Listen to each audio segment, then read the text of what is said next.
Okay, today we're going to very quickly go through, since we have 4 minutes, very quickly go through Genesis 22. This is the sacrificing of Isaac by Abraham. And before we begin, we need to remember the context of this passage. Abraham has been promised a son in his old age by God through Sarah, who also is really old. So ordinarily, this is not something that would ordinarily happen. And so Isaac is promised, and Abraham, for the most part, is faithful, except he tries to get a son on his own by way of a housemaid, but God still comes through until we get to Genesis 22, and he drops the bombshell on Abraham. Take your only son Isaac, whom you love, and offer him up in the place that I will show you as a sacrifice.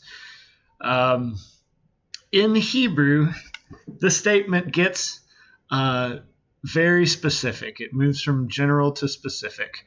And the Jewish commentators have an interesting view. They think that Abraham is wondering who this is. Is it Isaac or is it Ishmael? It says, take your son. Abraham thinks, Ishmael? No, your only son. Ishmael? The one whom you love. Ishmael?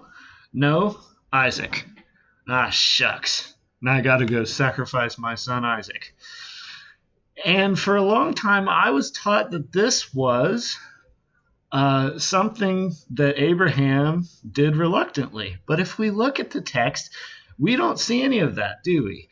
It just says Abraham got up early in the morning, he saddled his donkey, he took Isaac, and he took his youths who were with him, and they went up to the mountain, and Abraham expresses what I think, rather than deception, as I was taught, he expresses faithfulness to Isaac. When Isaac says, where's the lamb? He says, God will provide a lamb, my son. He's not being deceptive. He understands, at least I think he understands, that God is faithful to his promises, and he will come through and provide the lamb, which is something that I did not think of when I was younger. But there is no sense of conflict. There's no sense of emotional turmoil. Abraham is willing to obey God without reservation and without question until he almost goes to slaughter his son. And God says, don't do it because now I know that you fear God. So Abraham passes the test. And historically in the church, the early Christians viewed this, of course, as a foreshadowing of sorts. That just like Abraham was willing to sacrifice his only son, likewise, God himself is willing to sacrifice his only son for us. And so the question I would ask all of you today is, when you read this, are you willing to obey God to the extent that Abraham would, without question, without resistance, without emotion, being willing to potentially give up everything that was promised? And do you believe that God will come through and answer his promises for us?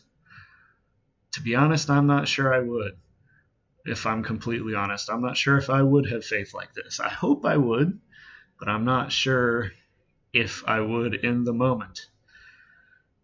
So we should use Abraham then here in Genesis 22 as a model of faith, and remember not only the faithfulness of Abraham, but also the faithfulness that God will come through on his promises to us. Thank you.